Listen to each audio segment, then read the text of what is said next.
a brief introduction of Dr. Femina Patel, madam. She has completed her graduation and post-graduation in Chemical Engineering Department from Dharmasi Desai Institute of Technology, Nadiyad. She has completed her PhD in the topic of synthesis and characterization of perovskite-based catalyst for automotive CO oxidation from Nirma University. Her research interests are heterogeneous catalysis, automotive emission control technology, wastewater treatment technology, and non-conventional energy. She has patented 2 patents. Out of these two, one is for preparing perovskite catalyst by reactive grinding. So, catalyst, as we understood from the last 2 sessions, catalyst is the main uh, substance without which we cannot perform the rate of emission reduction from the automotive catalytic converter. So, madam has patented 1 patent on the perovskite based catalyst by reactive grinding method. She is a recipient of total 28 awards during her tenure. Out of these 28 awards, she has she has won first prize worth rupees 2 lakh for Go Green Emission category, which was evaluated in the Baha competition held on February 2014 at Pithampur, Indore. Same, she has won again the first prize worth rupees 2 lakh for Go Green Emission category from, from the team Stallion at the Baha competition held at February 2013 at Pithampur. She has also won the second prize for the project of catalytic converter in Auto Mall Concept Car Design Competition 2013, organized by Relio Quick and Nirma University during the year 2013 at Ahmedabad. She has published total 14 research papers in the referred journal, national and international. She has also written 2 books titled as Catalyst Material and Properties and Automotive Emission and its Control, Pollutant Formation and Advanced Control Technology with the Lambert Academic Publishing, Germany. She has completed many sponsored projects from the Nirma University, and she has completed all the projects within the time. So this is all about the Dr. Femina Madam. She is working rigorously on the preparation of automotive catalyst for the catalytic converter, and she did many things related to the preparation of non-noble catalyst. So this is what the brief introduction about the madam. And as I said, without the catalyst, catalytic converter cannot be known as the catalytic converter. It is only and only just remember as one tube, one channel. So catalyst is the more important for the better performance of pollutants reduction. So without wasting much of the time, let me hand over the session to the Femina Madam. So she will enrich us today by teaching us the various aspects related to the catalyst, catalyst preparation, and how it actually useful for the automotive industry. So, thank you, madam. We are welcoming you on the session on on automotive engine emission and green fuel technology. Thank you very much. I am handing over session to Femina, madam. Thank you very much, Professor Kuldeep. I would like to thank management of Automobile Engineering Department ADIT for inviting me to deliver a session and also interact with the participant at the STTP on automobile engineering, emission and green fluent technology. Good afternoon to all once again. See, I have a background of chemical engineering, so might be during my talk, I will be discussing some of the terminology related to chemical engineering. So it's my humble request to all the participants that if you are not understanding any terminology related to chemical engineering, you can interact with me any point of time. I would like to clarify all the things that with you. As Professor Kuldeep brief about me that I have worked mainly in the automotive catalyst and that is the peroxide. See, I'm not going to discuss in detail about the peroxides and other things. Today, I will be discussing about the automotive catalytic materials and its coating process. So let me share the screen with you and we'll discuss.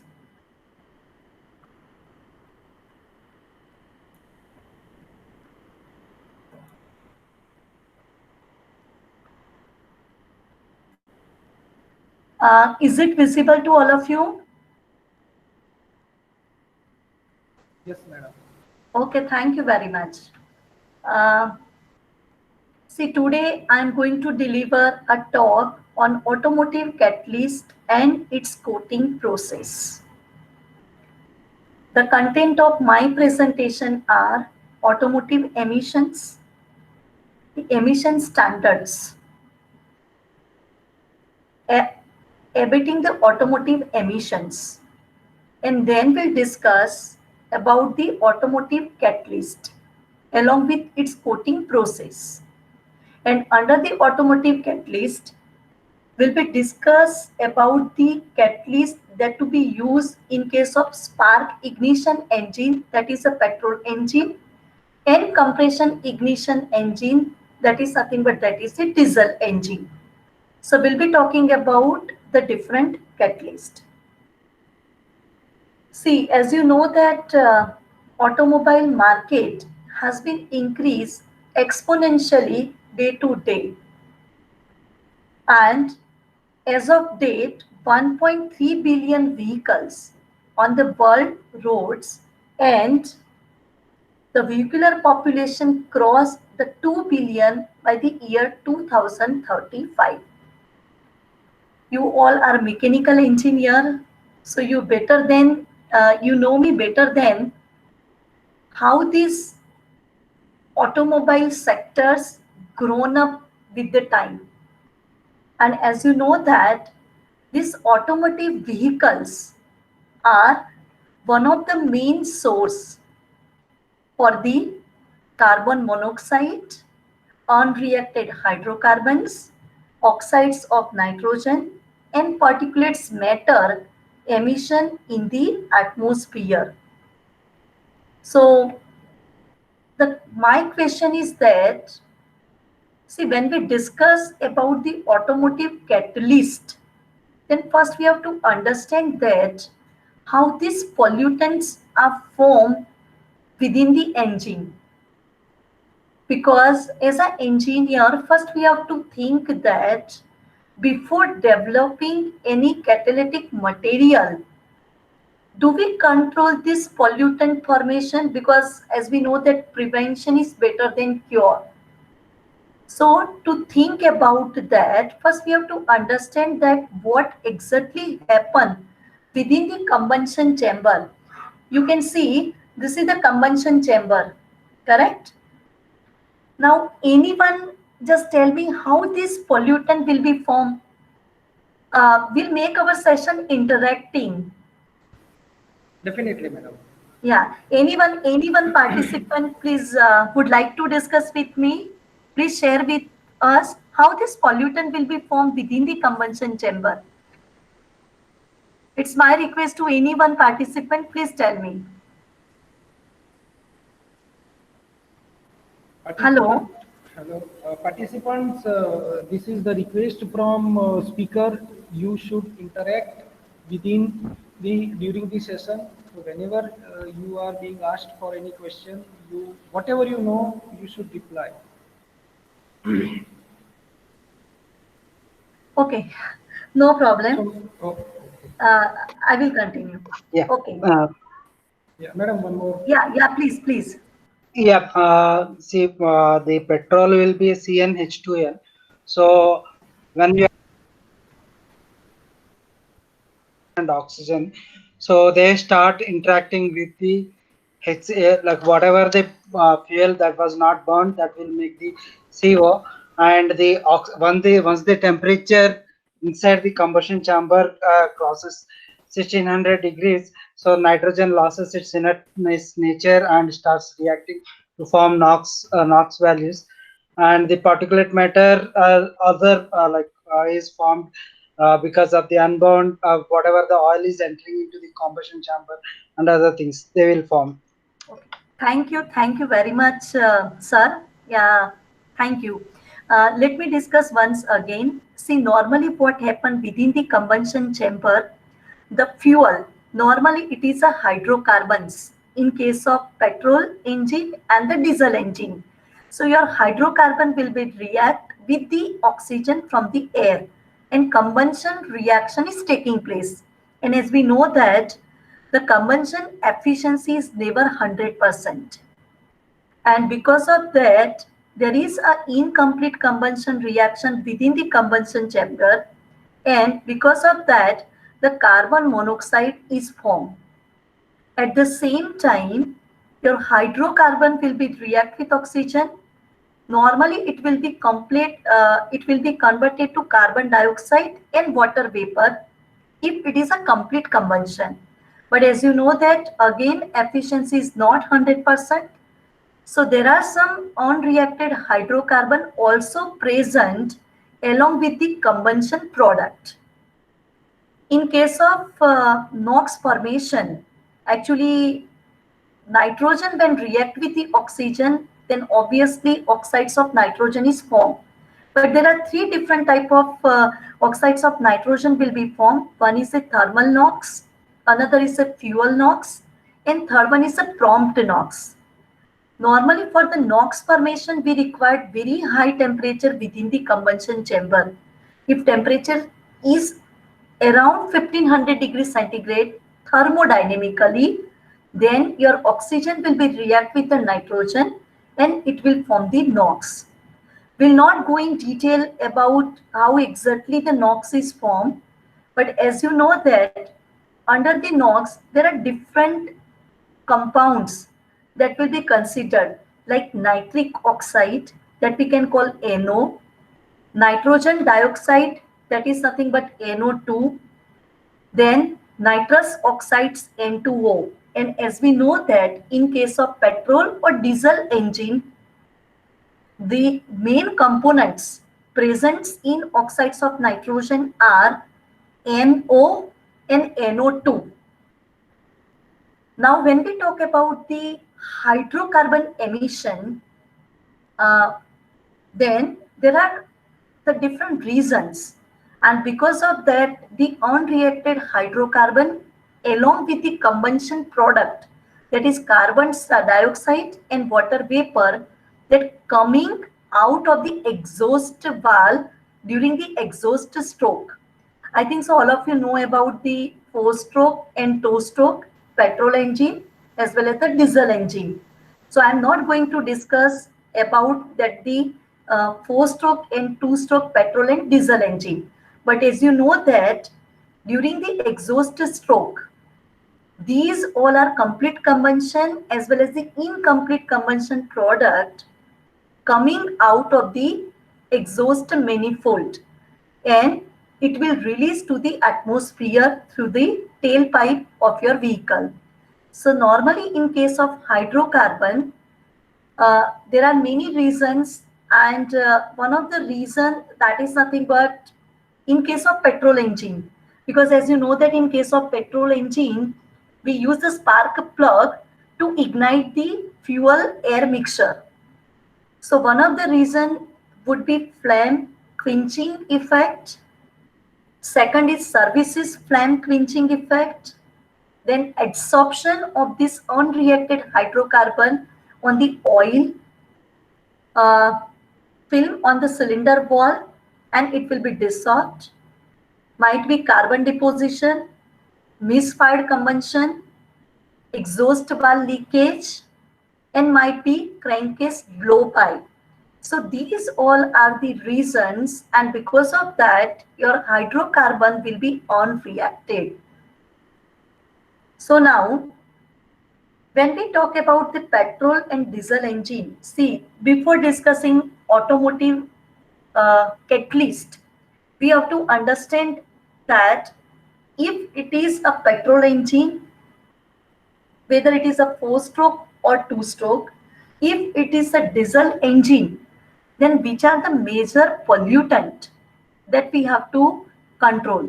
So in case of petrol engine, the major pollutant that is coming out of the tailpipe are carbon monoxide, unburned or partially burned hydrocarbons, oxides of nitrogen, particulates matter. Apart from that, there is a sulfur present in the fuels, and because of that, there is a emission of sulfur dioxide. And as you know that if it is a complete combustion, carbon dioxide and water vapor also coming out of the tailpipe of the vehicle. At the same time, in case of diesel engine, that is a compression ignition engine, the major pollutant are oxides of nitrogen, sulfur dioxide, particulates matter, carbon monoxide, carbon dioxide, hydrocarbons, water vapor. But the main pollutant which we are focusing to control the emission from these engines are, in case of petrol, we focus on carbon monoxide, hydrocarbon and NOx. But as per Euro 6, even in petrol engine, we have to focus on particulates matter that will be represented as a particle number. In case of diesel engine, mainly we focus on oxides of nitrogen and particulates matter along with the carbon monoxide and carbon dioxide. So now when we talk about the automotive catalyst, we'll talk about how this catalyst can convert the carbon monoxide, carbon monoxides, hydrocarbons, oxides of nitrogen, and particulates matter to the less harmful component. Now, see this will give you the concentration of hydrocarbon, carbon monoxides, and oxides of nitrogen emission as a function of air fuel ratio in case of petrol engine. As you know that uh, your air to fuel ratio that will be switch over from lean to the rich phase, correct? And normally we maintain the air fuel ratio that is as per stoichiometric requirement around 14.6, correct? I'm not going to discuss about this because as you all are the mechanical engineers, so you know better than me how these pollutants are formed. See, this data is very, very important when we talk about automotive catalyst.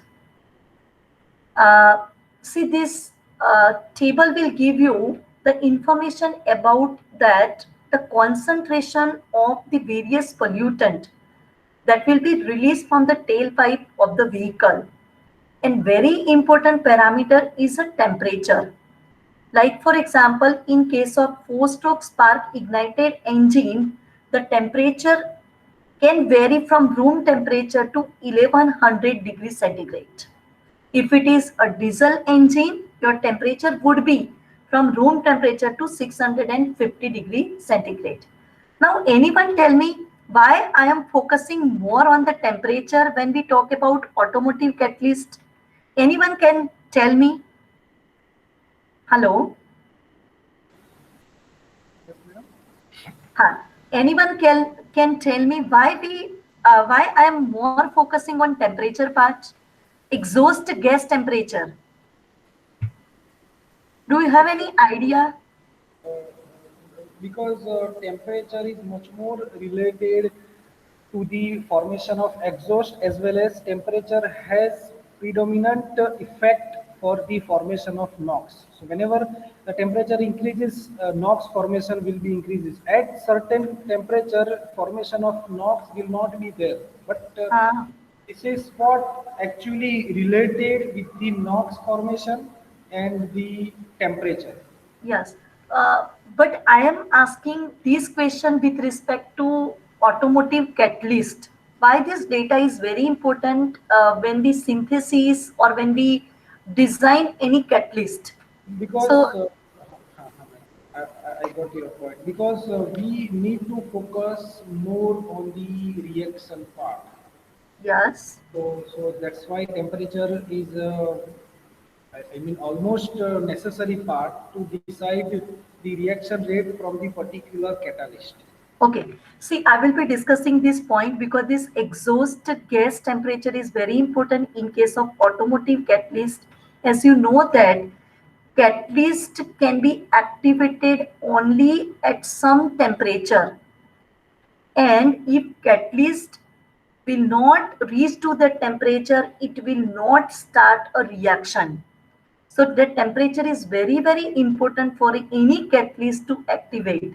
And that's why this temperature is very important. Let me give you one example so it will give the better idea. For example, if we talk about the diesel engine and we talk about the catalyst which is used in diesel engine, as you know that exhaust gas temperature maximum go up to 650 degrees centigrade. And if I am using any catalyst, it can be activated only above 650 degrees centigrade. I cannot use that catalyst in case of diesel engine. So I think so it is understand. I think so I Yeah, have given. yeah, Yeah, yeah. Also, when we talk about automotive, you have to understand two terminology. One is a light off temperature and second is the 100% conversion temperature. See, I want the answer from some other participant. What do you mean by light off temperature and 100% conversion temperature? Anyone would like to tell me? I think light off temperature is the temperature at which the chemical reactions start happening, and 100% conversion temperature is the temperature at which all the like NOx, whatever we want to convert, that can be converted 100%. No, sir. Let me discuss what is the light off temperature and the 100% conversion temperature. See, this light off and 100% conversion temperature can vary from pollutant to pollutant. It might be different for carbon monoxide, it might be different for hydrocarbon and NOx. See, light off temperature is nothing but it is a temperature at which your pollutant will be converted 50%. That means 50% your pollutant will be converted. The temperature is nothing but that we can call a light off temperature. The 100% conversion temperature is nothing but the temperature at which your pollutant will be 100% converted. For example, if I can say the light off temperature of carbon monoxide is at around 200 degrees centigrade. That means when your catalyst achieve the temperature at a 200 degrees centigrade, it start to react with carbon monoxide and it will be converted to carbon dioxide. And if your 50% carbon monoxide would be converted to carbon dioxide, then the temperature is nothing but that we can call light off temperature. And when your 100% carbon monoxide will be converted to the carbon dioxide, the temperature is nothing but the temperature is 100% conversion temperature. Now the question is that, madam, why this light off temperature and 100% conversion temperature is very important in case of automotive catalyst? See, when you develop any automotive catalyst, you have to see that the light-off temperature would be at a low temperature. That means at the low temperature of your exhaust gas, you can convert your pollutant to the less harmful component. Also, you have to see that the delta T, the temperature difference between light off and 100% conversion is also minimum. That means at a lower temperature, you will get your 100% pollutant would be converted to some harmless component. So that's why when we design, when we develop any automotive catalyst, always you have to think about light off temperature and the delta T, that means the difference between light off and the 100% conversion temperature. So that's why this data exhaust gas temperature is very, very important when you are selecting a automotive catalyst. Now, as you know that this pollutant have the negative impact on the human health, the air quality and the environment, which introduce a stringent regulation regarding automotive exhaust gas emission in the form of emission norms. And as you know that these emission norms are being adopted and tightened all over the world. And because of such regulation, it is necessary that we have to develop more active and durable emission control system. I think so all of you are aware of the emission standard for gasoline vehicle and for the diesel. Apart from that, we have a emission standard separately for the two-wheeler, for the three-wheeler, correct? So now this will give you the idea about the emission standard for the gasoline vehicle. And obviously, even in India, actually from 2020, we have to follow the emission standard as per Bharat Stage 6.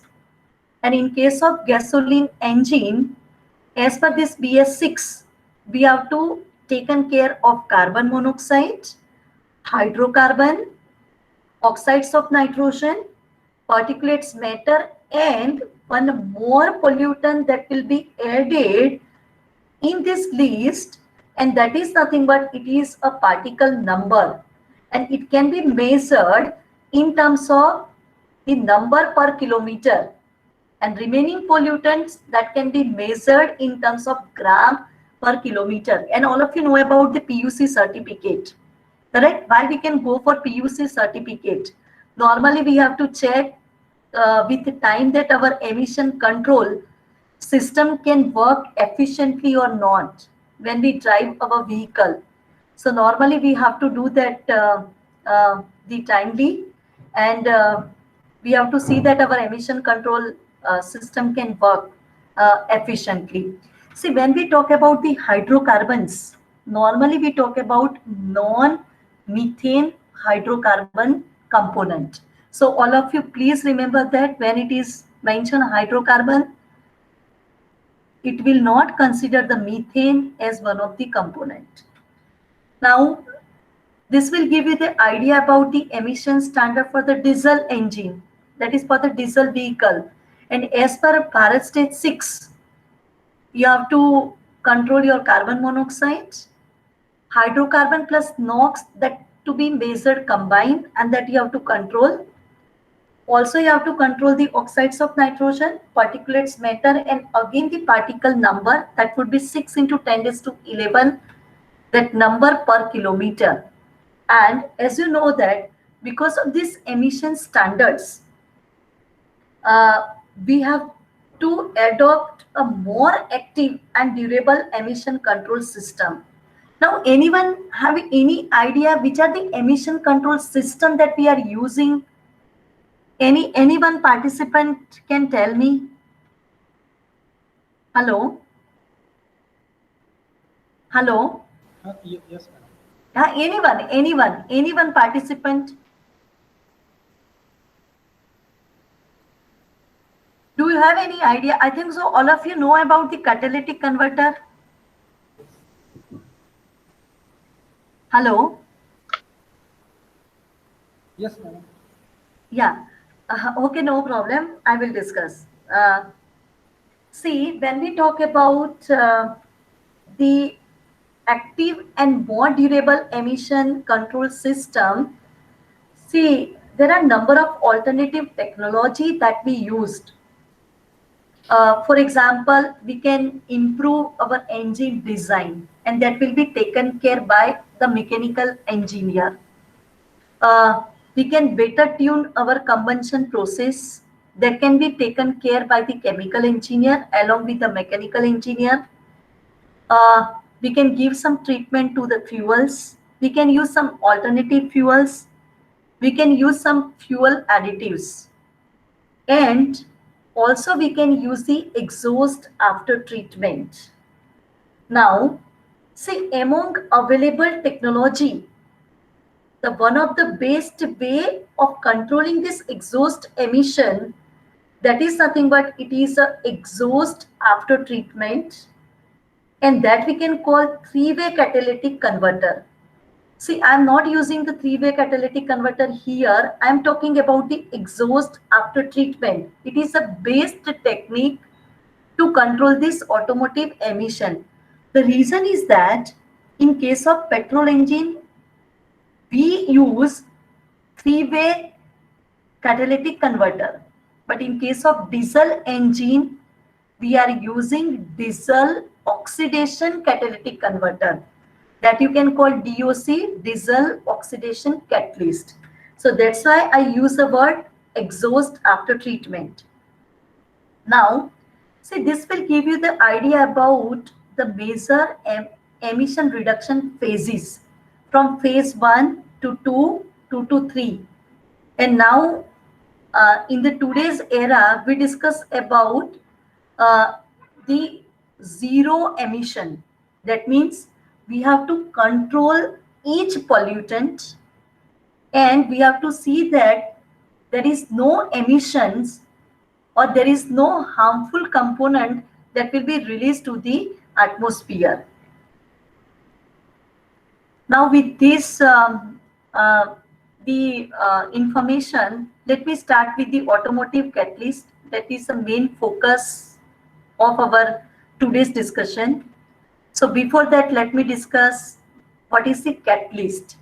I think so all of you know about the catalyst. What is the role of the catalyst? See, catalyst is a substance that can increase the rate of reaction.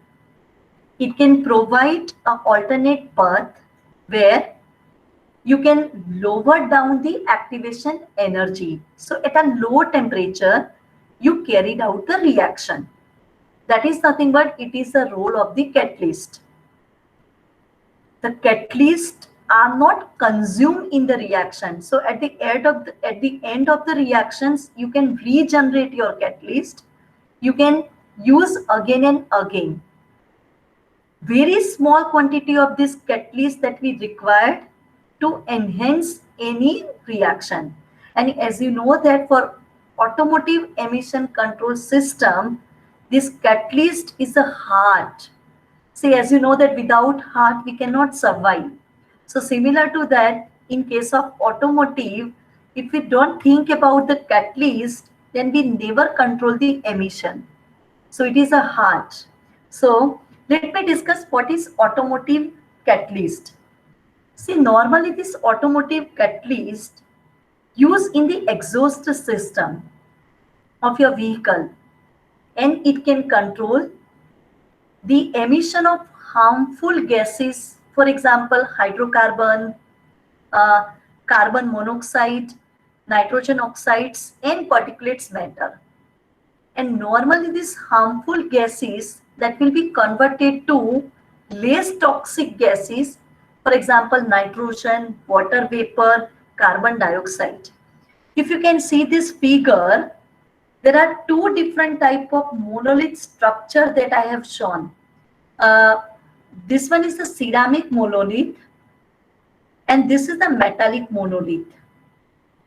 Normally, when we talk about any automotive catalyst, we require this support that we can call the substrate, where we can coat this catalyst and when your pollutant will comes in contact with that catalyst, catalyst reach to the light of temperature or 100% conversion temperature, it start to react and it will be convert your all harmful component to the harmless component.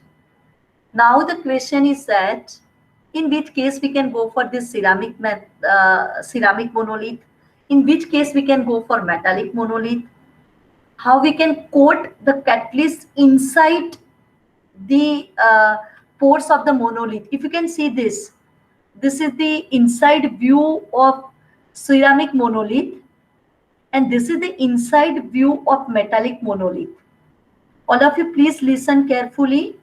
In case of four-wheeler, normally we prefer ceramic monolith where your catalyst that will be coated.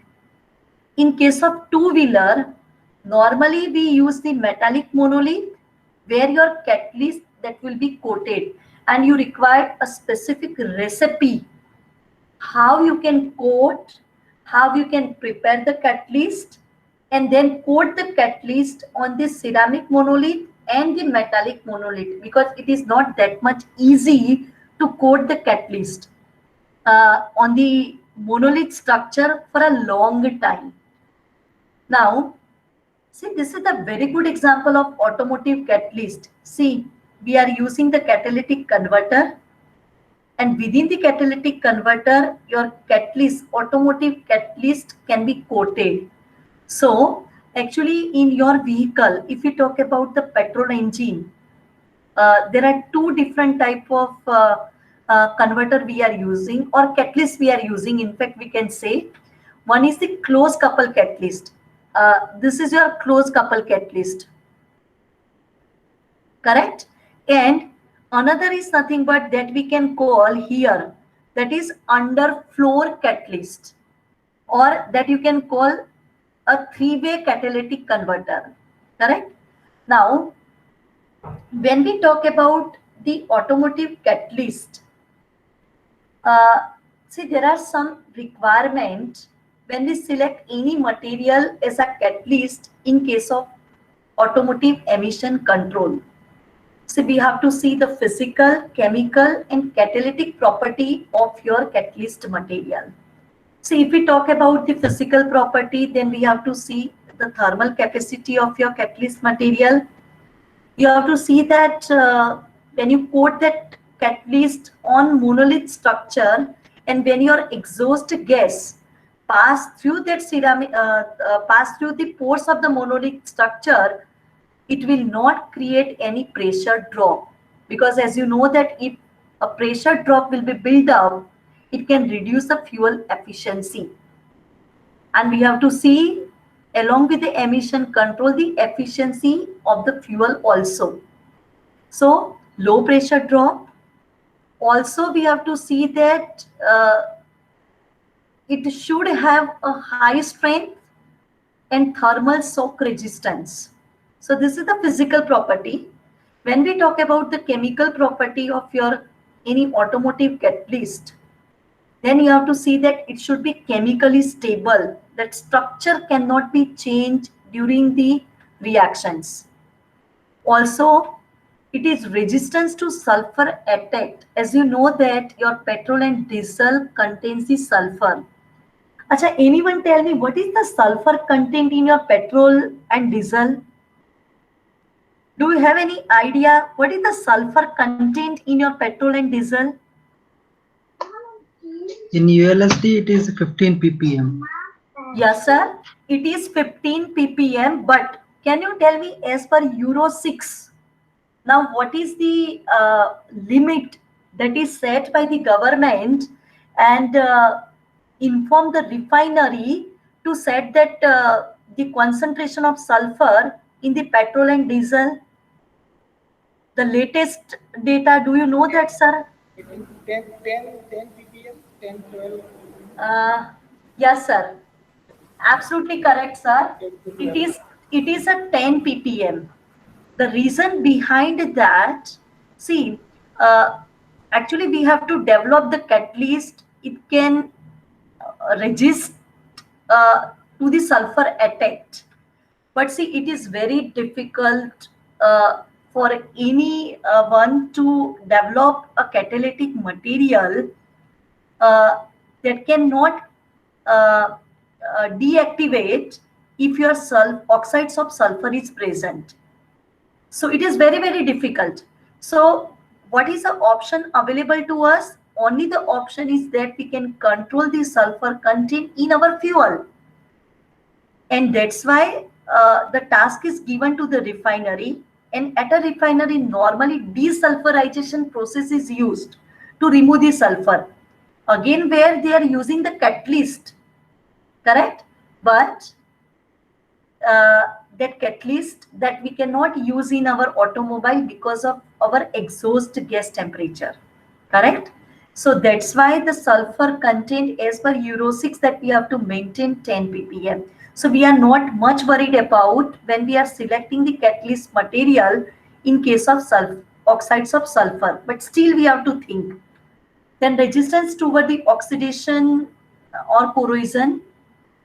Then when we talk about the catalytic property, we have to see that catalyst has a very good life. We can even use the catalyst for longer time.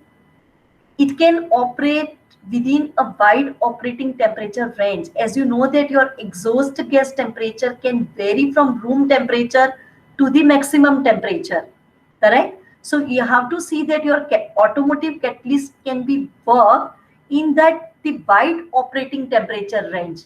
Even at a low temperature, even at some high temperature, it can be active.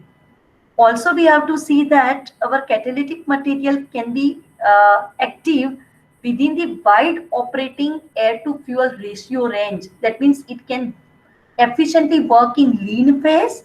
It can efficiently work in the reach phase. So when we think about any development of any automobile catalyst, then we have to think about the physical property, chemical property, and the catalytic property. Apart from that, we have to see the conversion, we have to see the yield, we have to the selectivity. See, these three terminology is, I think, so new for you, but that is not that much important for you. So I'm not going to much focus about that technology, but please remember this word: conversion, yield, and selectivity. So now with this information, let us start with the exhaust gas purifying catalyst. So exhaust gas purifying catalyst is nothing but the catalyst that can reduce your toxic compound, carbon monoxide, hydrocarbon, and oxides of nitrogen to carbon dioxide and water. Now, if you can see that in your automobile sector or in your engine or in your vehicle, we have a catalytic converter. That is nothing but that is the exhaust after treatment. And this is nothing but this is the schematic diagram of catalytic converter, where your exhaust gas purifying catalyst can be coated on monolith structure, where carbon monoxide, hydrocarbon, oxides of nitrogen comes in contact with the catalyst. At some temperature, your catalyst can be activated and it can convert all these pollutant to the harmless compound like carbon dioxide and the water. See, this will give you the timeline how the exhaust gas purifying catalyst that can be developed with time. We have started with the oxidation catalyst that can only care the hydrocarbon and CO, carbon monoxide emission only. And at that time, as an oxidation catalyst, we were used only the platinum based catalyst that will be dispersed on gamma alumina. Gamma alumina is used as a support. Then from oxidation catalyst to be switch over to three-way catalyst, it can taken care about hydrocarbon, carbon monoxides and oxides of nitrogen. Where we use instead of platinum, now we are using the rhodium also as a base catalyst. From three-way catalyst, now we think about the high temperature three-way catalyst. It can withstand the temperature till 950 degrees centigrade. So we are using different bimetal catalysts like platinum, rhodium, palladium, rhodium, platinum, palladium and rhodium. See this palladium metal, it's a noble metal. It can withstand a very, very high temperature. Then this will be switched over to only the palladium based three-way catalyst. When we talk about the close couple catalyst, palladium is only the noble metal that can withstand a very high temperature. Otherwise, remaining noble metals, for example, platinum, rhodium, they can be sintered, they can be deactivated. So that is the palladium three-way catalyst. Then we switch over to low emission vehicle where we talk about the high temperature close couple catalyst that can approach the temperature up to 1050 degrees centigrade. No Syria that is used in low emission vehicle. We talk about underfloor catalyst also. Then finally we talk about the ultra low emission vehicle where we increase the volume of underfloor, high precious metal loading, and we are using particulate strap. That is optional. So this is the timeline. That means it gives an idea about how we develop different kind of automotive catalyst with the time, with the as the regulations that becomes more and more stringent. Now, let me discuss three-way catalyst that we are using in our catalytic converter. We'll talk about the petrol engine. Anyone know about this three-way catalyst and catalytic converter? Please tell me. Hello? Yeah. Yes, madam. Three-way catalytic converter is having capacity to convert hydrocarbon, carbon monoxide, and NOx pollutant. Okay. 1 minute, huh, please. See, under exhaust gas purifying catalyst, depending on petrol and diesel engine, we are having different type of catalyst. So let me discuss first about the petrol engine and then we'll go to the diesel engine. What is a three-way catalyst? So as you know that there are three different metals that to be used: platinum, palladium and rhodium. These all are the precious metal, noble metal. So that's why we can call it is a three-way catalyst. Also there are three pollutants: carbon monoxide, hydrocarbon and oxides of nitrogen that will be taken care by this catalyst. That's why also we can call it is a three-way catalytic converter. So normally in three-way catalytic converter, with the help of this three-way catalyst, we can convert hydrocarbon, carbon monoxides and oxides of nitrogen to carbon dioxide, water vapor and nitrogen. And normally these reactions are carried out at a low temperature.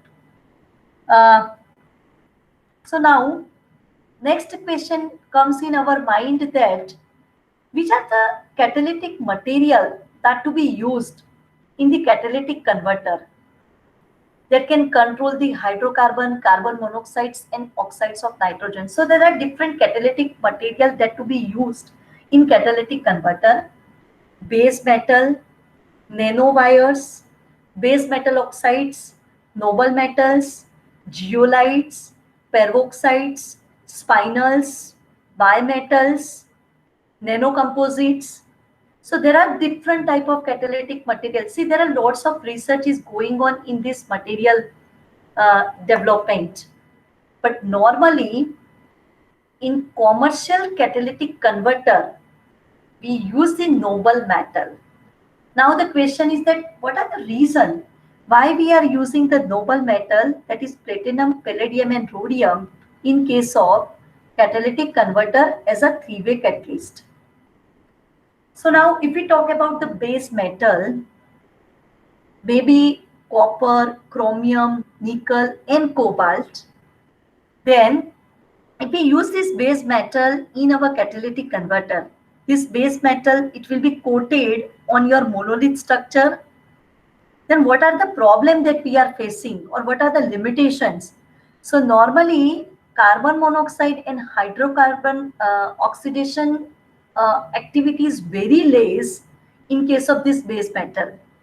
If we are using the base metal as a copper, then it will react with gamma aluminum oxides. It will form copper aluminate and it can deactivate your catalyst.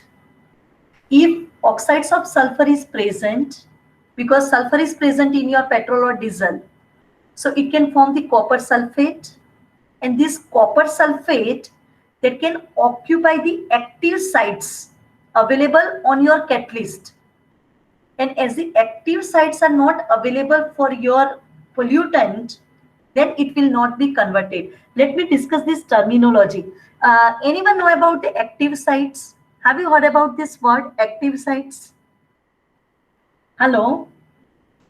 Yes, madam. Anyone know about active sites, or have you heard about this word first time? I think so, no idea. No idea? Okay. All of you listen carefully. What is the active sites? See, when we use any catalyst material, on the surface of the catalyst, there are active sites where your pollutant can adsorb. After adsorption, your pollutant will be react on that active site. So there is a reaction taking place between A plus B. It will give you some product that might be carbon dioxide, that might be water, and then this harmless compound that will be dissolved from the active sites. And if number of active sites are less, then obviously you cannot convert your pollutant to the harmless compound. And if active sites are occupied by this copper sulfate, it is not available for your pollutant like carbon monoxide, hydrocarbon and oxides of nitrogen, then it is very difficult. We cannot convert this pollutant.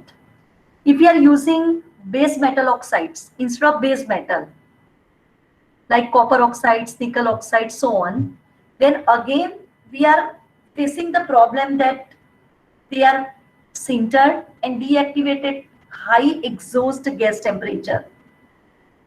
They are very sensitive to sulfur poisoning. So conversion is very less if we are using the base metal oxide. All of you listen carefully. This is very important when you talk about automotive catalyst. See why this is very important, because if the conversion is less, that means you require more amount of your catalyst to convert that pollutant. And as you require more amount of catalyst, you require more reactor volume. See, reactor is nothing but the equipment where you can carry out the reaction. And in your case of automobile, your reactor is nothing but your catalytic converter. And within the catalytic converter, your reactor is nothing but that is your ceramic monolith, where a catalyst is coated. So large reactor volume that you require, and as you know that if reactor volume is large, then ultimately it can add the weight to your car.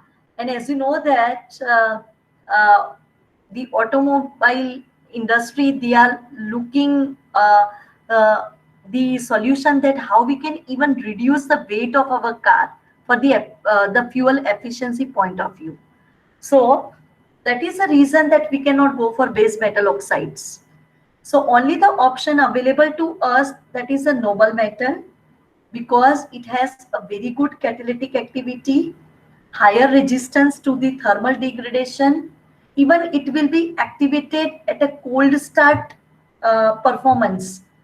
It can deactivate, means lower deactivation cost because of sulfur. Acha, let me discuss one point here, that is the cold start performance. Anyone know as a mechanical engineer what is a cold start emission? Do you have any idea cold start emission?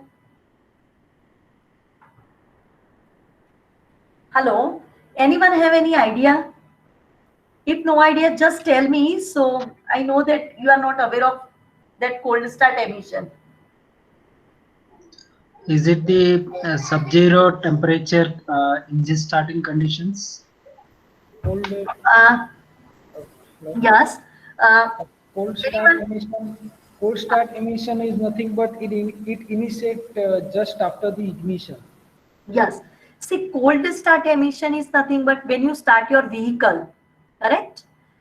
When you start your vehicle, at that time, your catalyst cannot reach to the light of temperature, because once your exhaust reach to the catalyst in catalytic converter, it requires some time, because your catalytic converter is situated around 60 to 70 centimeter away from your exhaust manifold.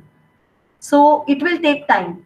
So now during that 30 to 90 seconds, your unreacted hydrocarbons normally release to the atmosphere, and that condition is nothing but that we can call cold start emissions. And see, as per Euro 6, we have to control this cold start emission also. Now the question is that our catalyst cannot reach to the light of temperature within 30 to 90 seconds of when we start our vehicle. Now then, how we can control this cold start emission?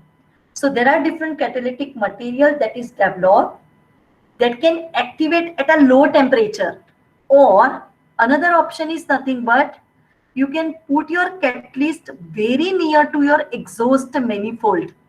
So now what happen, when your catalyst is very near to your exhaust manifold, when you start your vehicle, immediately it will reach to the light of temperature, and it can convert your hydrocarbon, even carbon monoxide, to the carbon dioxide and water vapor.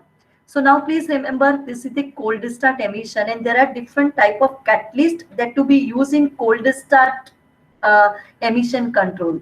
So normally these are the reasons why we are using noble metals.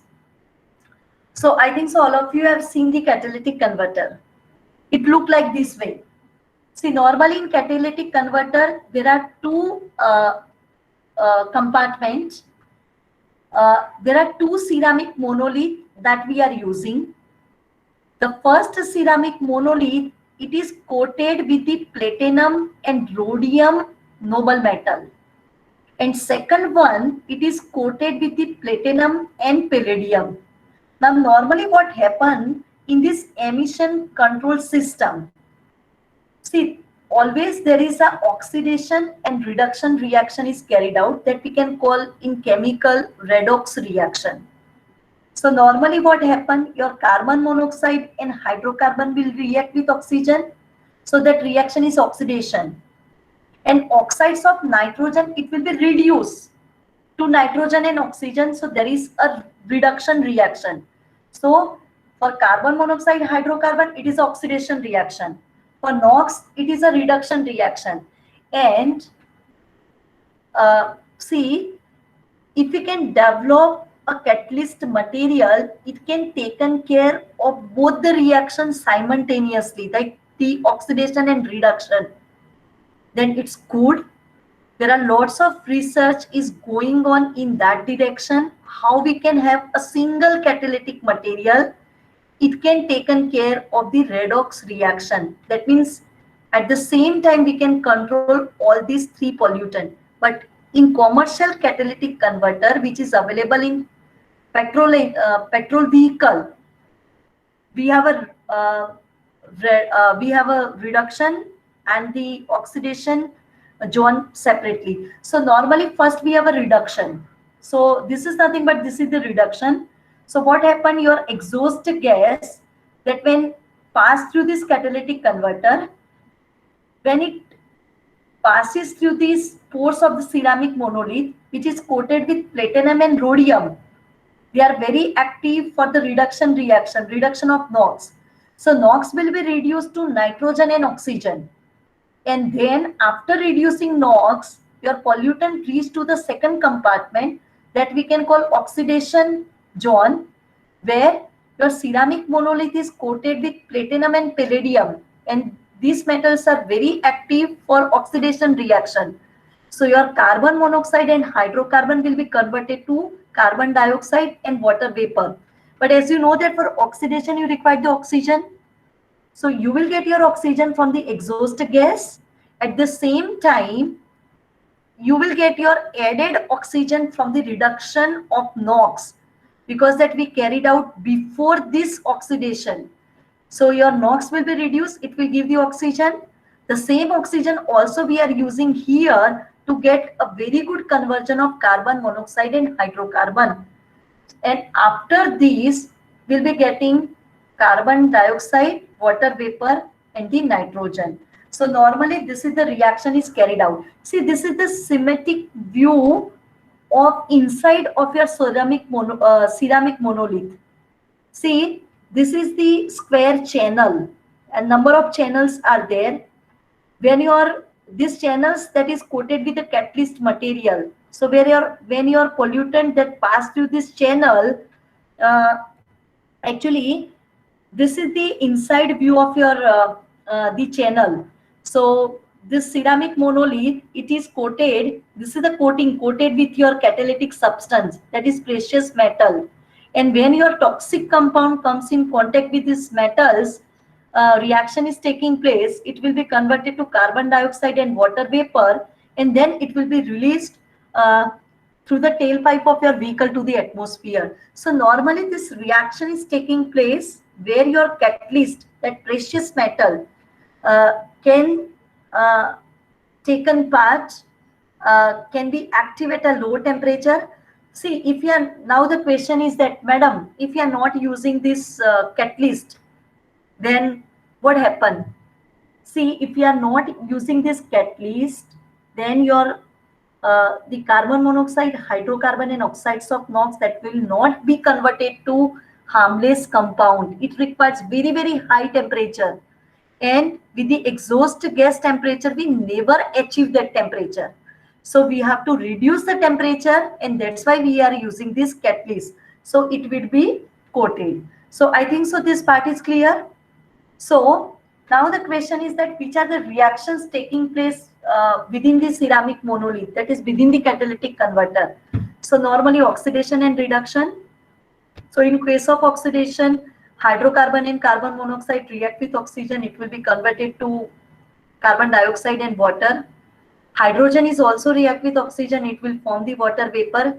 In case of reduction, see your oxides of nitrogen, it will be react with hydrogen, it will give you nitrogen and water vapor, but at the same time, your oxides of nitrogen will react with hydrocarbon and carbon monoxide. So it will be reduced with the help of Cu and hydrocarbon. And this is nothing but this is the latest development in the catalytic material, where we develop the catalyst that can even reduce your oxides of nitrogen with the help of carbon monoxide and hydrocarbon in lean condition. All of you know that. See, your platinum and rhodium, normally this rhodium metal is good for reduction of oxides of nitrogen. It cannot be active in lean condition. It cannot be active, in lean condition. In presence of oxygen, you cannot reduce the oxides of nitrogen. But if I can develop the catalyst that can even reduce the NOx in lean condition, then it is good. Normally in commercial catalytic converter, what happen, your air to fuel ratio, it will be switched from lean to the fuel rich. It will be oscillating. So now what happen, if it is a fuel rich condition, your NOx will be reduced. If it is a lean condition, your carbon monoxide and hydrocarbon will be converted to carbon dioxide and water vapor. But if you can develop the material, it can reduce this NOx with carbon monoxide and hydrocarbon, that at the same time, with the NOx reduction, we can taken care of the carbon monoxide and hydrocarbon oxidation. So think about, do some research in that area. There are lots of research is going on. the catalyst material already developed that can give this reaction. Apart from oxidation and reduction reaction, there is a water gas shift reaction and steam reforming reaction. It will be converted your carbon monoxide and hydrocarbon to carbon dioxide and hydrogen. So these are the reaction taking place. So I have already explained this. Normally, when your air to fuel ratio that you can maintain as per stoichiometry, your lambda value is 1, you will get a maximum reduction in NOx, maximum your CO and hydrocarbon that will be converted to CO2 and water. So you have to maintain this window, reach to lean. So within this narrow window only, with the help of catalyst, you can convert all these 3 pollutant. Now the question is that, madam, we understand the reactions taking place in catalytic converter in presence of platinum, palladium and rhodium. But how much loading that we have to do? So now when you have 1 liter capacity catalytic converter, listen, the volume of reactor is very important. So if it is 1 liter, the volume of your reactor, then you have to coat platinum and palladium metal 1.8 gram. So it would be 1.1 weight%. If it is 1 catalytic unit, 2.2 gram. Same for rhodium, that is given. Apart from this noble metal, we have to use the support, we have to use the oxygen storage material, stabilizer, promoters and all that. So this will give you the information about that the loading of the various component on the ceramic monolith. So this composition that is given. See, what is the function of each this component? That also we have to understand. See, when you talk about automotive catalyst, we cannot use this catalyst as it is in our emission control system. Why? The reason that your catalytic material that would be in a powder form. So how we can place that catalyst inside the or after the exhaust manifold, that is the question. So we require the reactor. And your reactor is nothing but that is your monolith structure. Now in that monolith structure, you have to coat the catalyst, and your catalyst has not a high specific surface area. This terminology is also new for you as a mechanical engineer, but listen, high specific surface area that is required, if the specific surface area is higher, number of active sites are more, and you will get more conversion of your pollutant. So to increase the active sites, we have to increase the specific surface area, and for that we require the support, because your catalyst has not a good specific surface area. So if we can coat our catalyst material on the support, it can increase the specific surface area. So normally we use the gamma aluminum oxide as a support. The gamma aluminum oxide, why we use as a support? Because it has a high specific surface area where we can easily coat the catalyst platinum, palladium and rhodium. So that is the reason. Now what happens? If exhaust gas temperature is very high, then what happens? Your gamma aluminum oxides that will also sinter. So now to improve the stability of this gamma aluminum oxide, it will be coated with lanthanum oxides. It can be used as a stabilizer, and it should be coated within 10 to 12%. So I think so it is clear what is the function of the support, what is the function of the catalyst material. Now let me discuss what is the oxygen storage material. What is the role of oxygen storage material? Anyone tell me why we are using ceria and zirconia in catalytic converter? These are the catalyst. Anyone have any idea? Hello?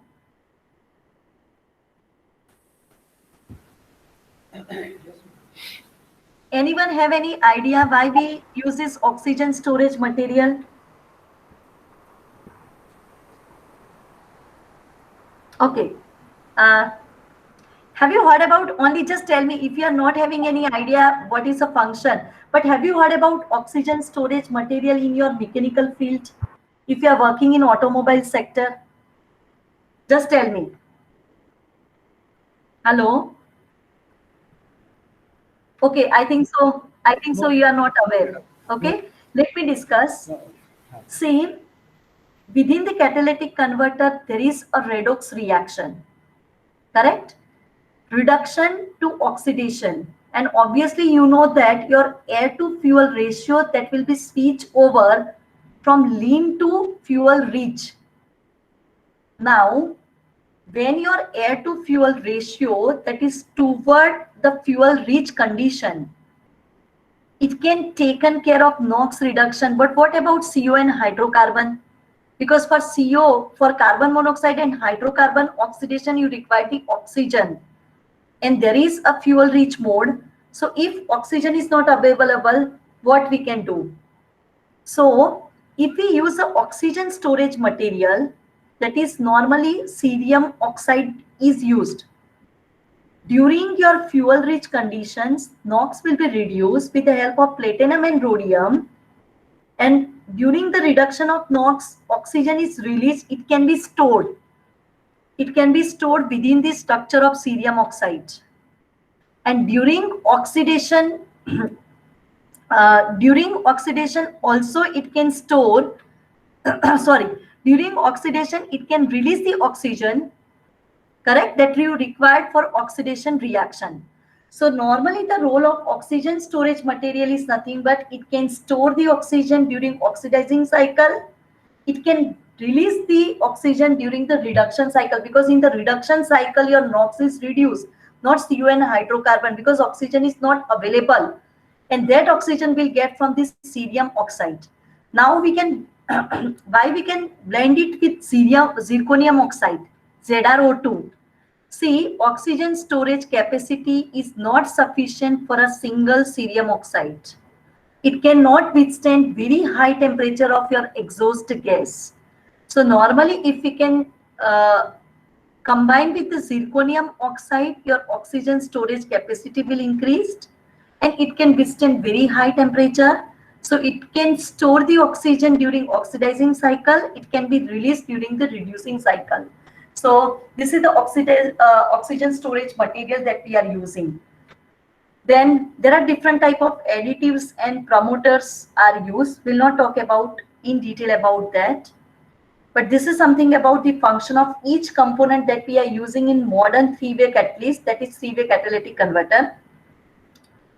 Now, what are the limitations of this three-way catalyst? Why people have to do research in catalytic material? एक question तो मन में आएगा ना कि भाई commercial catalytic converter अभी use हो रहा है, सब सिस्टम सेट है, वो सभी पॉल्यूटेंट को कन्वर्ट कर रहा है, तो हमें क्यों रिसर्च करना चाहिए कैटालिटिक मटेरियल में, है ना? सो the reasons are, at a high temperature, even these platinum group metal catalysts that can be sintered, they are the noble metal. They are limited in resources. They are very, very expensive because they are the precious metal. So limited resources, use of this precious metal increase in only the automotive sectors. It can convert it to vapor at a high temperature. Even if oxides of sulfur is present, it can poison the catalyst. It can deactivate your catalyst. It is very, very expensive. So these all are the reasons. That's why we have to think about new catalytic material that can replace the commercial catalytic converter. Correct? Let me discuss. These are the limitations of this three-way catalyst, and that's why the researchers are doing the research with the peroxide, with the spinel, even with the zeolites, with the nanowires. Just give me one example, because I have worked in peroxide. If I'm using the peroxide, it is a catalytic material it can do oxidation and reduction reactions simultaneously. And if this redox reaction taking place simultaneously, then what happen? What are the benefit that I am using if I can use this catalyst material in catalytic converter? See, instead of two oxidation reduction uh, uh, zone, I need only one zone where single redox reaction taking place. That is number one benefit. Number two is I'm using a single peroxide where redox reaction taking place. The volume of reactor is less. Volume of reactor कम चाहिए तो wait कम चाहिए, wait हम reduce कर सकते हैं, automobile fuel efficiency increase कर सकते हैं. Even this peroxide structure can store the oxygen, that can store the oxygen, as well as it can release the oxygen whenever it required. So even we don't require the oxygen storage material. So these are the benefits. So it's my humble request that after attending this STTP, at least now you know that which kind of research that we can do in the field of automotive sectors. So kindly take up these challenges even in chemical field also, and give your some inputs from mechanical background, and you can solve the emission control problems. Now let me discuss next point. We know about catalytic converter, we know about the catalyst, the function, the loading. But now the question is that, madam, how we can load this, or how we can coat this catalyst on the ceramic monolith or on the metallic monolith? And that process is nothing but that we can call wash coating process. That is a coating process. So now if you can see, this is this view of your ceramic monolith.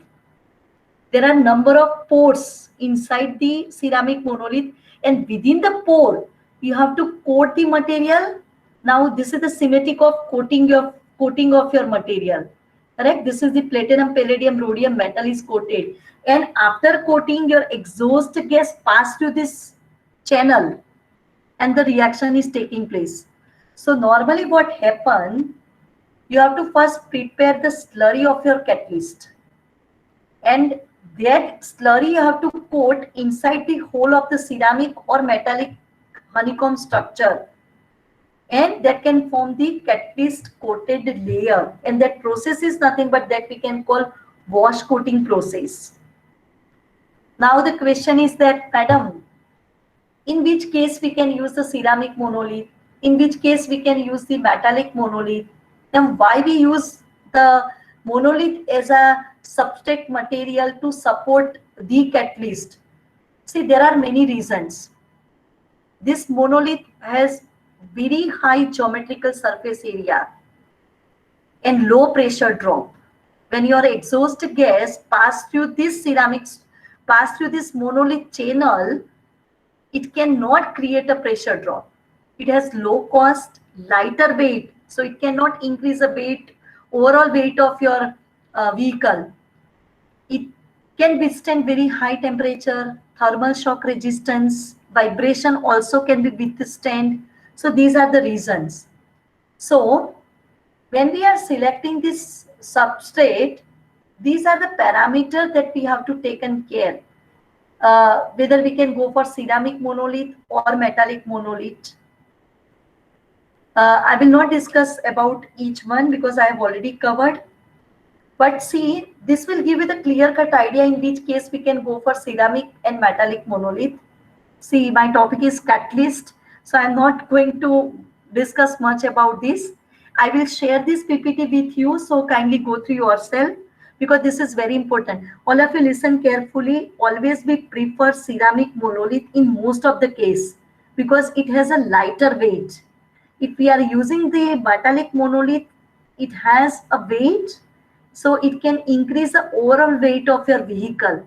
But normally in two-wheeler, your catalyst is coated on metallic monolith, correct? So these are the reasons. Acha, after selecting ceramic or metallic monolith, you have to select the shape of the channel of your ceramic and metallic monolith. Then You have to select the shape of your ceramic and metallic monolith. Then cell density. See, this is very important. Cell density, 400 CPSI, 600 CPSI, 1200 CPSI.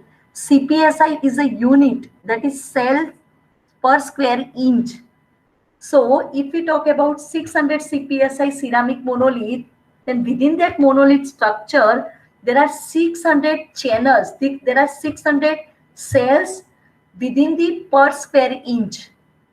And see, you require some art when you coat your catalyst within this narrow passage, because this channel is very, very narrow, and you require a special recipe when you are coating your material. So here I have given some reasons that how we select the shape of the support, that is ceramic monolith. See, there are different type of shape that we can use: elliptical, circular, and so on. Then this will give you idea about how we can select these cell density 400 to 1200 CPSI. See, the best that we can go for higher, that is 1200 CPSI. Why? Because there are number of channels are more. As number of channels are more, you can coat your catalyst more, active sites are more, so conversion is good. But what happened, there are 1200 cells, so it is very difficult in that narrow space how we can coat the catalyst, how we can minimize the pressure drop. और उसको जो ceramic monolith को manufacture करना पड़ेगा ना 1200 CPSI के साथ, you require, it is very expensive, because you require very expensive technology to manufacture, to fabricate it, so it can add the cost. So that's why there are lots of research is going on, that how we can use this 200 CPSI ceramic monolith, how we can coat the material. Normally 400 to 600 CPSI that is used in case of the converter. So these are the different cell shape: hexagonal, square, triangle. So this is the selection, normally square shape that we are using, and reason is that it is nothing but we can easily manufacture this square shape. Coating of your catalyst is good in case of square shape, and at a low temperature it can deactivate the catalyst. So these are the reason. These are the different steps by which we can coat the catalyst on the ceramic monolith. The step number 1, that first you have to mix your catalyst, that is nothing but your noble metal and the gamma aluminum. Gamma aluminum is used as a support that you have to mix with the water, make the slurry.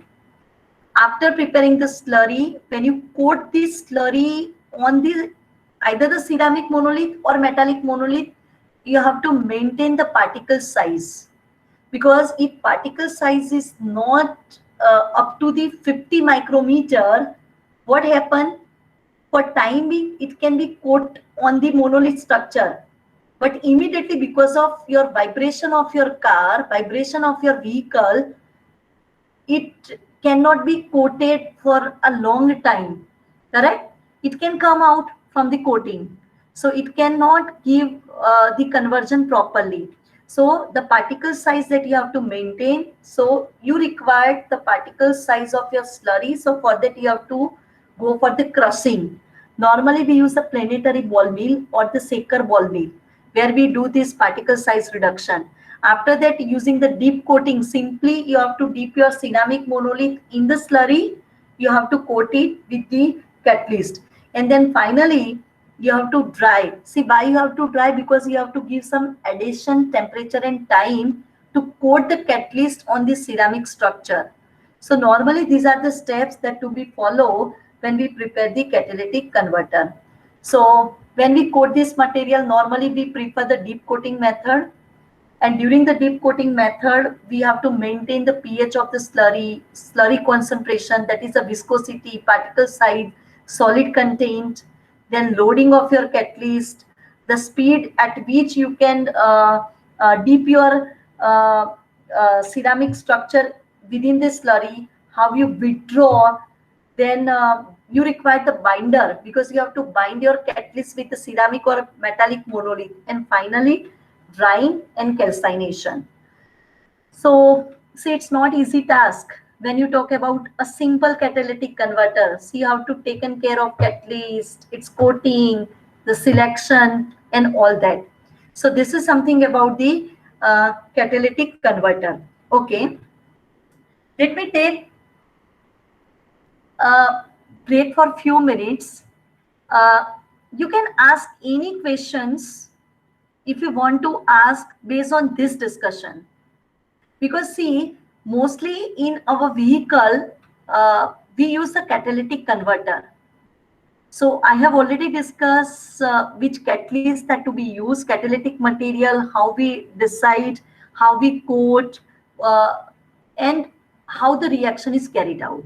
So let us take some question.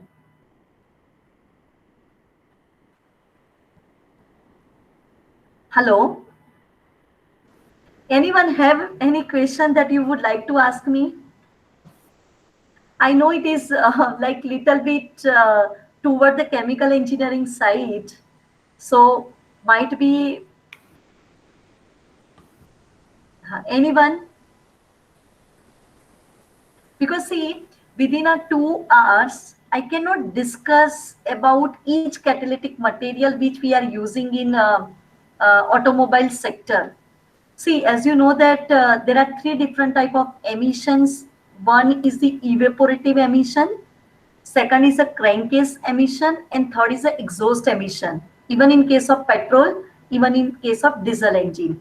And as you know that evaporative emission that you can taken care by the carbon canister. I think so you have heard about the carbon canister. You all are the mechanical engineer, where we use adsorption, activated charcoal, sorry, charcoal or activated carbon we are using. Charcoal. Uh, Charcoal. Charcoal canister. Yes. In case of crankcase emission, you are using positive crankcase ventilation system. So you can collect your crankcase emission. You can send back this unreacted part to the intake manifold. Again, it will send to the combustion chamber. Reaction is taking place. That way we can control the crankcase emission. But we are facing lots of problem with the exhaust emission, because if we cannot put emission control system in the tailpipe of our vehicle, we cannot control this exhaust emission. So there are lots of the catalytic material that can be developed in this exhaust emission control system. अच्छा, uh, अच्छा इतना तो बता दीजिए कि कुछ नया information आपको मिला. Priyanka, can I ask you? Priyanka, do you get some information which might be you are not aware? Hello, Priyanka, can you hear me? Acha, can I request Professor Milan? Hello. Participants, madam asking, madam talking to you. अच्छा, आपको ये समझ में आया कि नहीं आया? Yes, madam. Okay, thank you very much, Milan, for replying. Okay. Madam, Now let me. okay. You taught us that catalytic material, I mean catalyst, apart from the noble metal. So you said that they are not remain coated after due to I mean on the wall of catalytic converter or the monolith, they are not remain coated after certain period of time due to the certain reasons coming from the engine and everything. So what best condition we would apply to make it all the catalytic material remain to be coated for the longer period of time, so that the reaction and we will be getting more reliability of the catalytic converter. It is a very good question, sir. Uh, see, normally we use the monolith structure that we can call the reactor. Within the monolith structure, we can coat our catalyst. And when your exhaust gas comes in contact with this catalyst, it can be converted to carbon dioxide and water vapor. So there are two choices with us. One is a ceramic monolith and second is a metallic monolith. Normally, this ceramic monolith has a rough surface. And as you know that if it has a rough surface, we can coat our catalyst uh, in a better way compared to the metallic monolith, because in metallic monolith, it has a smooth surface. So once we coat any material on rough or on smooth surface, okay, see, we have to see that adhesion should be proper. So for adhesion, we have to give a sufficient adhesion time and the temperature. So your last step, that is the drying and calcination, that is very important when you are coating your material on this monolith structure. And normally we prefer ceramic monolith. The one reason is it has a lighter weight. Second reason, that we can coat our catalyst material for a longer time. And as you know that the life of catalytic converter is 5 years, or maybe it is up to 1 lakh kilometer. Now after 5 years or 1 lakh kilometer, which one is uh, uh, earlier, depending on that, you have to replace your catalytic converter actually from your vehicle. Um, so that's why now when we are doing some research in the field of catalytic material, we have to see that the life of catalyst that we can increase, maybe not 5 years, maybe we can use the same catalyst for longer time, 10 years, 15 years. Even we can increase the life of your of catalyst, that is not 1 lakh kilometer, maybe it is 1 lakh, 2 lakh kilometer, 3 lakh kilometer. So we have to develop a catalyst. Also we have to see that the coating is proper, so longer time we can use it. So this is something about that, the coating. Acha, any other question from any participant side? Any questions? Okay, thank you very much. Thank you very much. Okay, see, now I have 15 minutes time because I have to complete my session at 5 p.m. So let me give the overview of another catalytic material. I will not go in detail about that because of the limitation of the time. But at least as a mechanical engineer, you know about different technology and different catalysts that to be used. So normally, I have already discussed about the closed couple catalyst.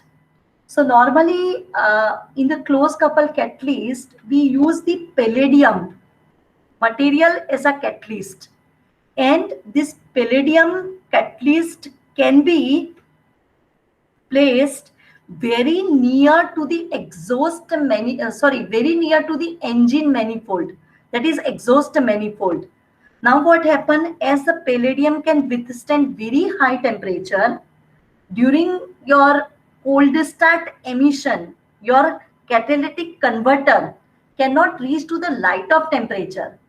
So what happened, this closed couple catalyst, that is a palladium, it can convert your carbon monoxide and hydrocarbon at a low temperature to the carbon dioxide and water vapor, and remaining carbon monoxide and unreacted hydrocarbon that will pass through the catalytic converter, and then it will be converted to carbon dioxides and water vapor. So now if you can see this figure, this will give the clear cut idea. 1 minute, let me show one figure.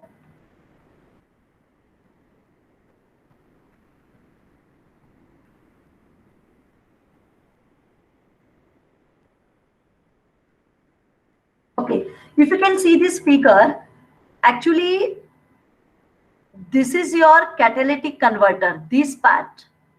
And this is nothing but that you can call close couple catalyst.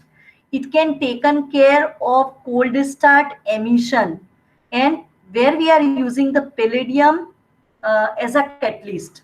So I think so it is clear how to control the cold start emission.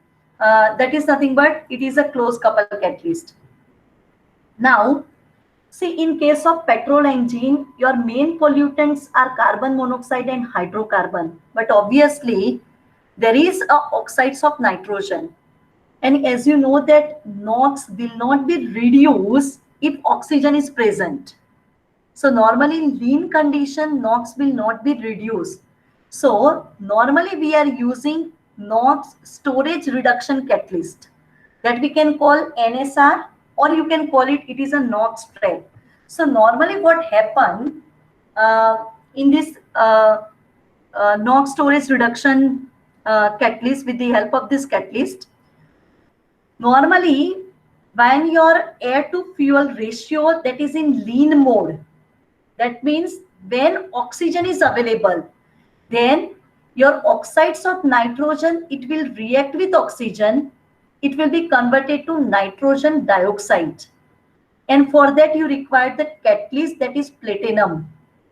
And this platinum that is supported on gamma aluminum oxide, this catalyst will do this oxidation reaction. It will be converted to NO2.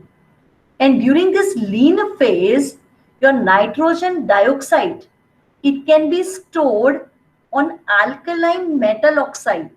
For example, barium oxides and potassium carbonate. These two materials are also coated along with the catalyst. So it can store the NO2. And this happened during the oxidizing condition, during the lean condition. Now what happened, your NO2 is stored in the barium oxides and it will be converted to a nitrate form. Correct? This is the reaction. Correct? Now what happened when your air to fuel ratio that switch over from lean to the reach. During the reach phase, as you know that there is no oxygen. Correct? So now in that reach phase, this barium nitrate that can release that can react with the hydrogen, and it will be converted to nitrogen and water vapor. So now what happened, this your nitrate NO2, it will be converted to nitrogen, and normally for this we use the rhodium as a catalyst. So normally in case of NOx storage reduction catalyst, we use platinum and rhodium, that is as a combination, along with the barium oxides and potassium carbonate. So this is nothing but this is something about the NOx storage reduction catalyst, and this is using the petrol engine. Same technology, same catalyst we can use in the diesel, because as you know that there is a maximum NOx formation in the diesel, because we compress the air and then we only spray the fuel, and combustion reaction is taking place. So this is something about the one more new catalyst. It is a NOx storage reduction catalyst. Kindly go through this later on. This is something more information that is given for the same catalyst. One more catalyst, or you can say the technology is used in case of petrol engine. See, how we can reduce the NOx. The one technology which I have explained, that is we can use this NOx storage reduction catalyst.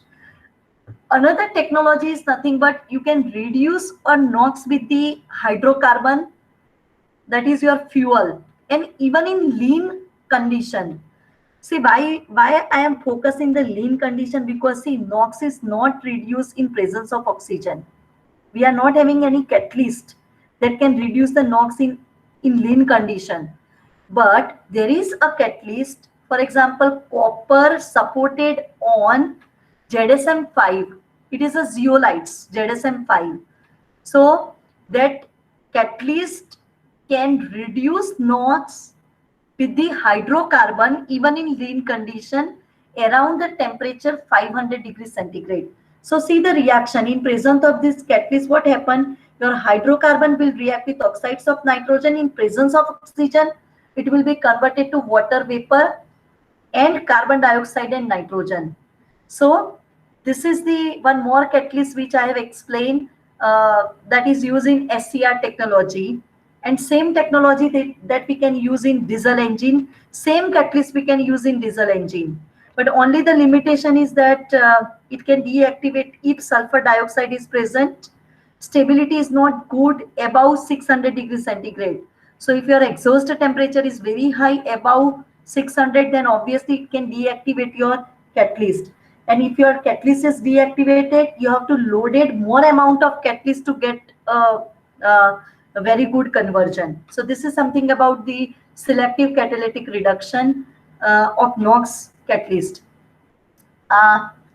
See one more technology, let me discuss. अच्छा, all of you know about particle number? आपने देखा ना euro 6 में एक और pollutant add किया है, particle number. Hello,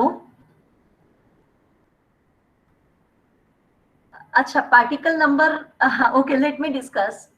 Yes, madam. Yes, let me discuss. See, normally in petrol vehicle, we are having closed couple catalyst, catalytic converter, and in some case, we have a SCR technology. Normally, SCR technology that is used in diesel engine. But nowadays, as per Euro 6 regulations, even in case of petrol engine, we have to take care, we have to control the particulates matter, and that can be measured in terms of particle number. So we have to control the particle number also.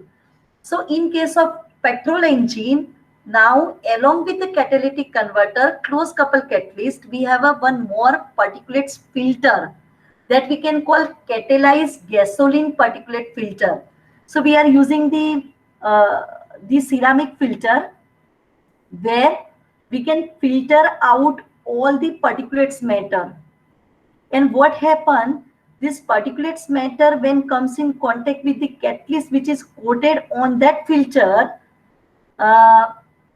it can react with that oxygen, and this particulates matter that will be, normally it is a carbon particles, so it will be converted to CO2. So we can regenerate that. Otherwise what happen, once these particles deposited on your particulate filter, it will create a pressure drop, and because of that pressure drop, you are not getting your good fuel efficiency.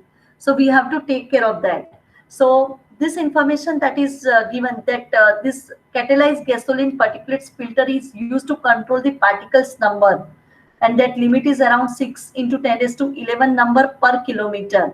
So this is actually new concept. Now in like in old vehicle, we are not having this technology. But now if new vehicle, when we launch, when in India we implement Euro 6, that is Bharat Stage 6, then we have to fit this catalyzed gasoline particulate filter also. So this is something about, so see that along with three-way catalytic converter, we use the catalyzed gasoline particulate filter, or you can have the combine, you can combine with the closed couple, you can even have a single catalytic converter where you can use this filter. Okay, so these are the different combinations that you can use. So this is something about the catalyzed gasoline particulates filter. Now similar to that, this is something about the petrol and petrol based vehicle. Now similar to that, for diesel, I will not discuss much about this diesel, but let me just go through that, which are the catalysts that to be used. So in case of diesel engine, we are not using catalytic converter. We are using diesel oxidation catalyst, where we use only platinum and palladium. And in diesel oxidation catalyst, what happened? Same, there is a monolith structure where you have to coat platinum catalyst, where your exhaust coming out of the engine manifold, it reaches to this diesel oxidation catalyst, and your carbon monoxide and hydrocarbon will be converted to CO2 and water vapor. So normally in case of diesel oxidation catalyst, we use the platinum, and we are using cerium oxide as an oxygen support material. So please remember that in diesel oxidation catalyst, we use only platinum. In petrol engine, in catalytic converter, we are using platinum, palladium, and rhodium. So this is something about diesel oxidation catalyst. So diesel denox catalyst, which I have already explained under the gasoline engine. So same concept here we are using. The NOx will be reduced with the hydrocarbons. Then let me discuss this last technology, that is selective catalytic reduction with ammonia. Normally, if you can see the heavy loaded vehicle, truck, they are having urea storage tank. Now the question is that why we require a urea storage tank? So normally this heavy loaded vehicle, they are using the diesel as a fuel. And when we have the diesel, the main pollutant that we have to control is oxides of nitrogen and particulates matter. And for oxides of nitrogen, we have one technology, that is selective catalytic reduction with ammonia, where we are using the different kind of catalyst. So normally in SCR technology, we use the catalyst vanadium pentoxide, titanium dioxide, tungsten oxide, and molybdenum oxides. And this combination of catalyst, it can convert your NOx at a lower temperature, 250 to 325, because your diesel engine, it has exhaust temperature maximum up to 450 degrees centigrade. So at a lower temperature, you have to activate your catalyst. So normally what happens in SCR technology, see that your exhaust gas, it can pass to the SCR, where it can be divided into different zones. First, it will pass to the oxidation catalyst, where your oxides of nitrogen react with oxygen converted to nitrogen dioxide. And hydrocarbon and carbon monoxide, it will be converted to carbon dioxide. After converting NO to NO2, we have the SCR catalyst. This is the middle part, where it is coated with SCR catalyst, where your this product after oxidation catalyst, that NO2, CO2, and water, that in contact with the ammonia. So from where we'll get the ammonia, because ammonia cannot be stored in vehicle, but we can store the urea. So urea can be stored easily in the tank, and it can be decomposed to it can be decomposed to ammonia, and this ammonia that will be react with this NO2 or NO in presence of SCR catalyst, and it will be converted to nitrogen and water vapor. But see, we'll never get the conversion 100%. So maybe some of the ammonia that will be not converted in SCR zone.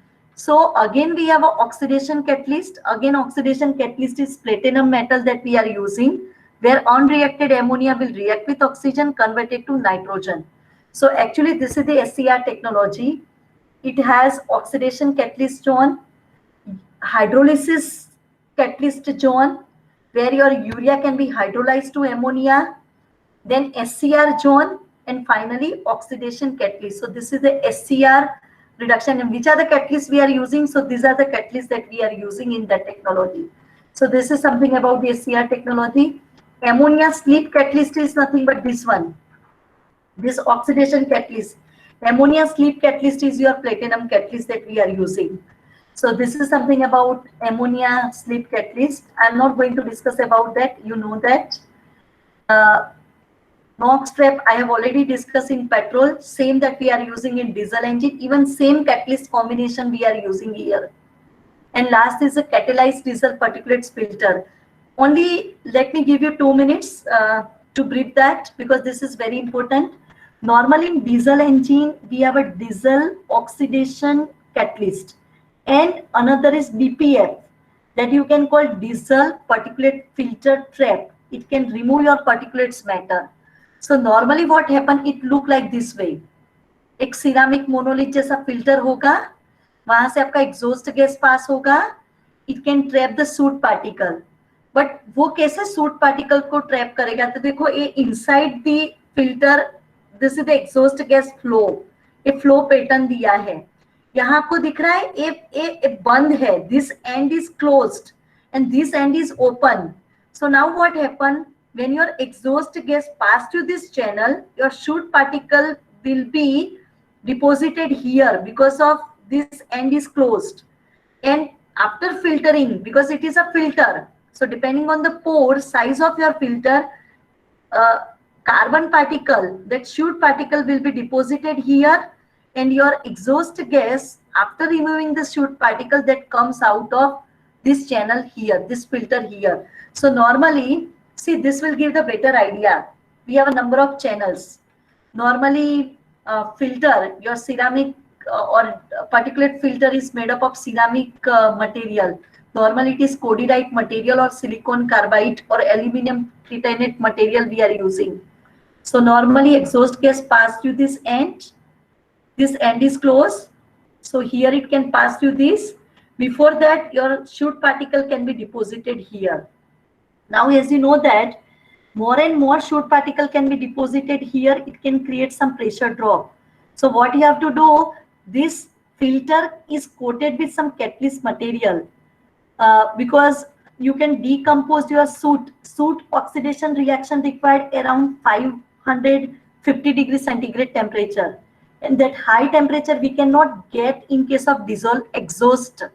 So what happened, at a low temperature we have to oxidize the soot particle, because then only we can maintain the pressure drop.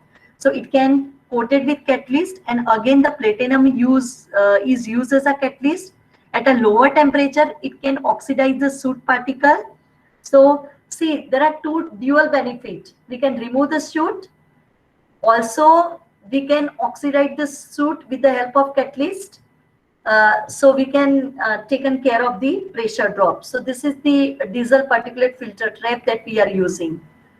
Nowadays, the latest technology is used where we can combine SCR and this particulate filter trap in a single unit.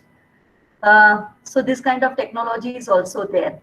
And there are some catalysts that we are using for some general purpose engine. So these are the few different catalysts that we are using. I'm not going to discuss in detail about, but later on you just kindly find out that what are these different kind of catalysts that we are using for different purpose engine.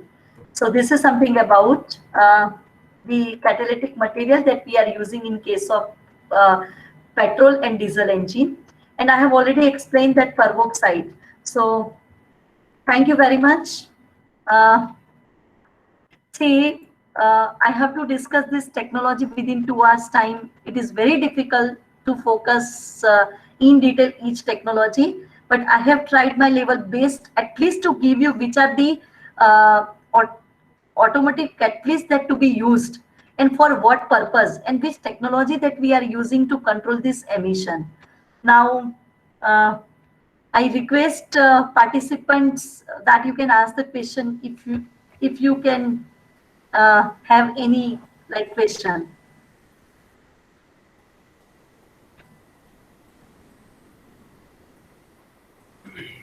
Madam, any question from participant?